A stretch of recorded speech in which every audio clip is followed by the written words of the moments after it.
wonderful episode on the Mindful Living podcast.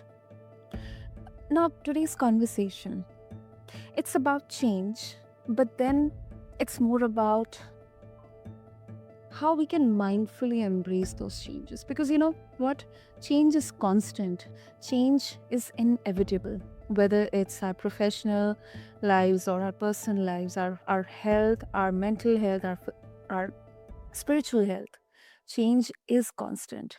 And sometimes change feels like a slow tide creeping in until we barely notice the shoreline shifting. Other times, it kind of crashes over us, like a tsunami, like a warning, leaving us gasping for air and searching for something, anything to hold on to. Navigating those moments, they aren't it isn't about pretending the water is calm, but about finding those tools, anchors, and inner strength that keeps us steady while we learn to swim in a new current. Listeners, today I'm joined by Laura Bratton, a woman who knows this truth intimately. Diagnosed with an eye disease at 9 and facing the reality of eventual blindness, she spent the next decade adjusting to life without sight.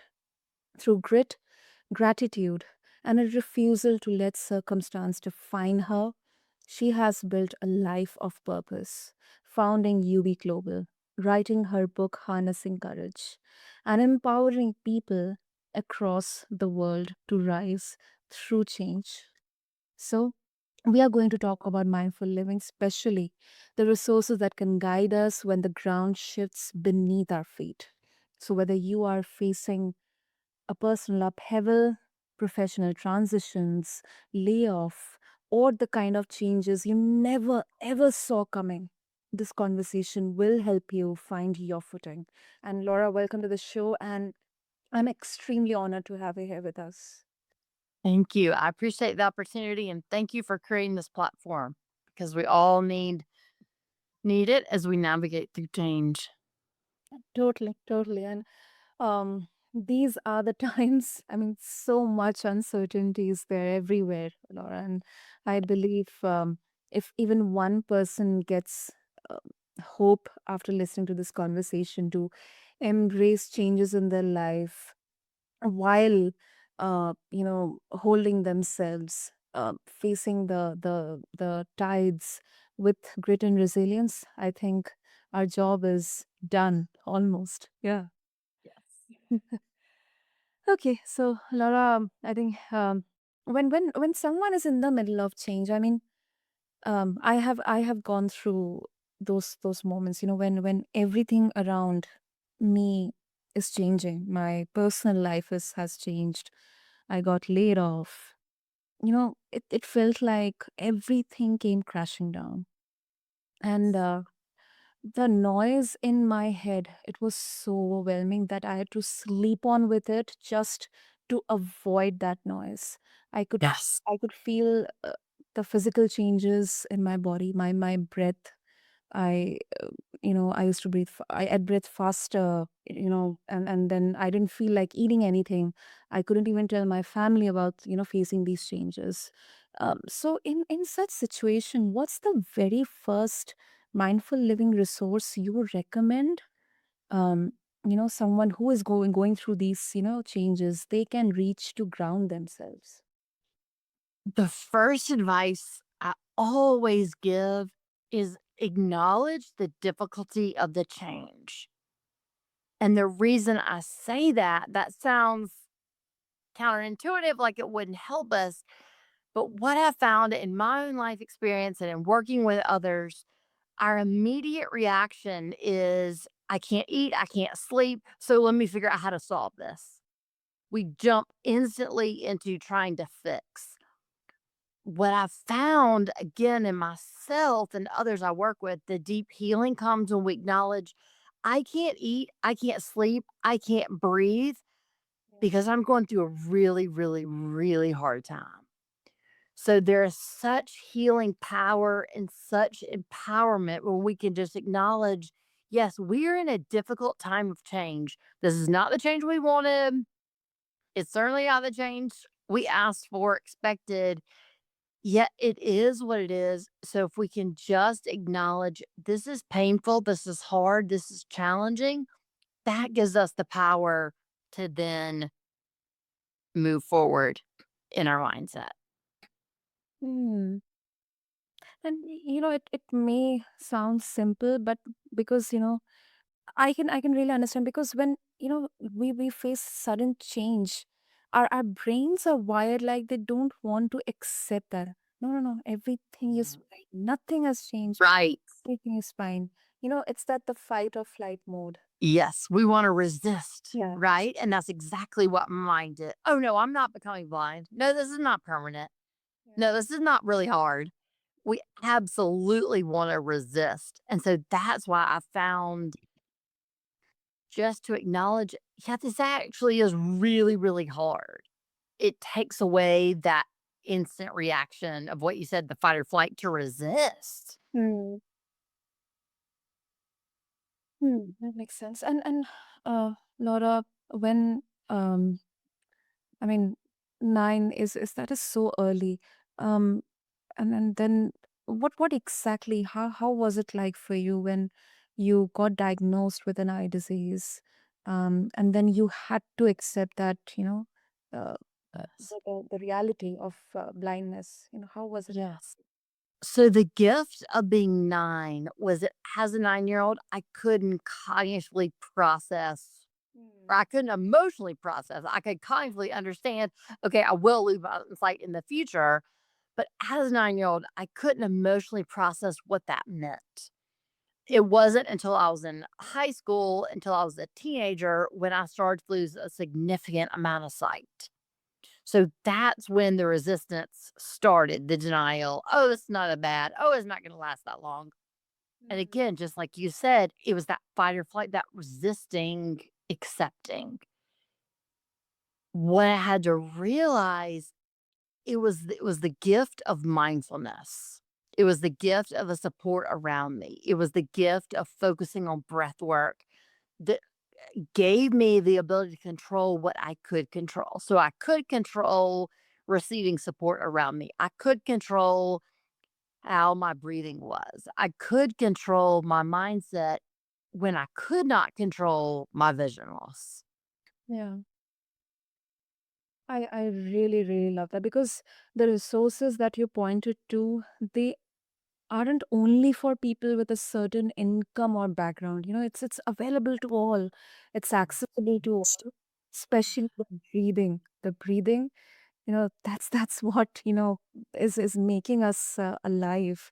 And mindfulness can start with something as simple, as pausing or maybe noticing. But sometimes we often overcomplicate.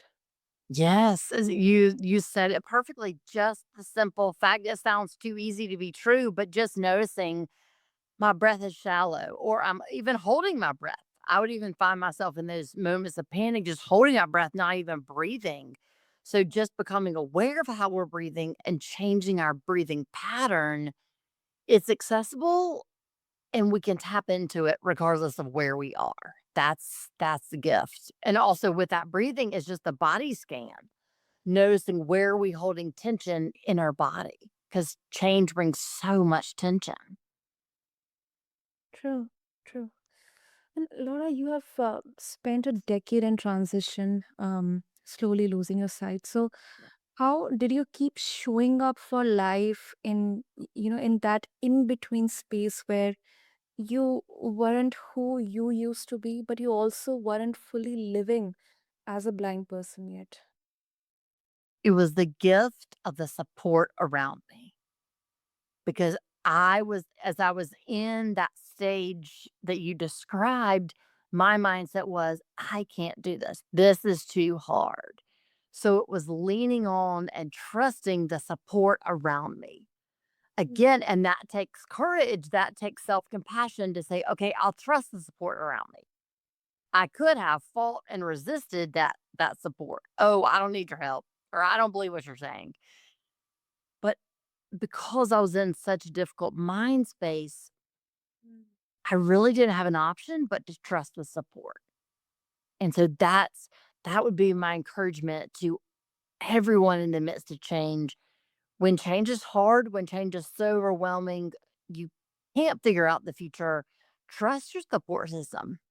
Yeah. Trust those around you that are believing in you, that are supporting you both, just crying with you, just sitting with you in those difficult emotions, and that support that's also moving you forward. Because again, we want to be in the mindset of, I can do this on my own. I don't need your help. Yet we definitely need the help of those around us. Yeah. Totally. Totally. Oh, that is inspiring. That is inspiring, Laura. And especially you mentioned about the support of others. I think it is so, so important, not only from a mindfulness perspective, but when, especially for mental health, when we talk about, I think not only individualistically, but uh, if, we have got someone, us, our people who are there for us, I think it's not only a gift, it's like everything. I mean, Yes. Yes. It is absolutely everything. When we don't believe in ourselves, that others believe in us. It is an incredibly healing resource. definitely. Um, and now, um, a bit of a nuanced, perspective here. Now, some would say, and this is with regards to mindfulness during a traumatic change, that leaning heavily on it can feel like putting a positive spin on something that is deeply painful. Did you ever feel like, Laura, that mindfulness was sugarcoating your reality, or maybe you were kind of running away from it? Thank you for asking that. What I found was that mindfulness gave me the gift of acknowledging exactly what I was feeling. So I was in the place of, I was sugarcoating it. I was, oh, just push on, be positive, move forward. Mindfulness gave me the space to acknowledge I'm really, really sad right now. And that's just exactly how I feel. I'm really, really angry right now. And just to sit with it. So the what mindfulness taught me, which I didn't realize, we can feel our emotions and turn towards them. Hmm. So rather than denying how we're feeling, again, it's not resistance you referred to. Rather than resisting, I'm not sad. I'm not sad. I'm really not sad. And trying to convince ourselves we're not sad. Mindfulness taught me, yes, I'm sad. And it's okay to sit with that sadness. Hmm. Oh, I really appreciate your answer here, because I think a lot of people, they would want to know that mindfulness doesn't mean pretending everything is fine. It's Right. not. But yeah, Very far from it, right? Mindfulness is hard work because you have to acknowledge how you're feeling. exactly. It's Like, painful. yeah. And uh, were there any specific practices that you developed, during those years that you still use today, Laura, and you would like to share with our listeners as well? For me, the gift of just being out in nature and being mindful of the environment around me was deeply healing. So, an example of what I mean by that, of just taking 2 minutes, 5 minutes, not long, but just a few minutes in the morning to walk outside and just listen to the birds, feel the weather. Is it hot? Is it cold? Is it rainy? Just to be mindful and to be present in the outside environment. What it helped me do is focus on something other than my racing thoughts. Mhm. So, walking outside and feeling the warmth of the sun, hearing the birds, being with the plants, that helped me get out of my mind and focus on the world still continuing. The sun's still shining, the birds are still singing, even though I'm in this deep, horrible place of change. So, my advice would be find that practice. Maybe it's not nature Mhm. for you, but find that practice of, is it just centering quiet silence? I know for a lot of people, just the sitting quiet for 5 minutes. For other people, it's just listening to music for a few minutes, Yeah. being with it, just literally petting their pet for a few minutes. Just whatever it is, a simple practice that only takes a few minutes that gets you out of your head. That is true. That is true. All of them you mentioned. I don't have that privilege of having a pet. That's in my bucket list. But you mentioned about nature. Oh my goodness. I mean, um, uh, enjoying that sunset or the sunrise Yeah. sometimes, Yes. and of course, rains, for the people outside can be messy, but when you are in your room, you are enjoying the rains or you are listening to the birds chirping in the morning or in the evening. I kind of get so much solace listening to that, hearing to that. Yes. Yes. It's so comforting. Hmm. It is. And of course, music. I Yeah. try to tell that it's a crutch for me, to be very honest, because it really helps me get laser focused when, there are days when nothing's working for me. I'm completely flustered and frustrated at everything going wrong. Yes. Yeah. Yes. And music is incredibly grounding, Yep. just to remind us there's still a world outside of ourselves. Yeah. Because typically the mindset that I've experienced and that I've worked with so many other people have also experienced, we're so focused on our change, we forget the rest of the world's out there. Totally. Totally. And so that music, that nature is just so helpful to ground us in, oh, and the world is continuing. Absolutely. And we are flooded by content, Laura. I mean, Yes. being a podcaster, I would not even shy to tell this, but there's content everywhere. There's a flood of mindfulness advice online. Yeah. Some that Yes. found it, of course. Some of it, sometimes, kind of, when I also see online, it kind of, really looks very strange and questionable. Yeah. How Yes. can how can people tell the difference between a credible resource and something that's just, for the sake of being trendy? So I was in that exact spot and I didn't come to this conclusion on my own. Mm. What the advice was given to me, which I've found and has worked, is ask someone that you trust. So, is that a friend that you know that also does mindfulness? Is that a neighbor that you know does mindfulness? Is that a family member, a teacher, a professor? Reach out to someone that you are connected with that you also know practices mindfulness. If it's a therapist, a coach, and that was my situation. When I was working with a therapist and she was mentioning mindfulness, I just said, okay, what resources should I go to first? Because exactly what you said, there's so much out there that's so trendy.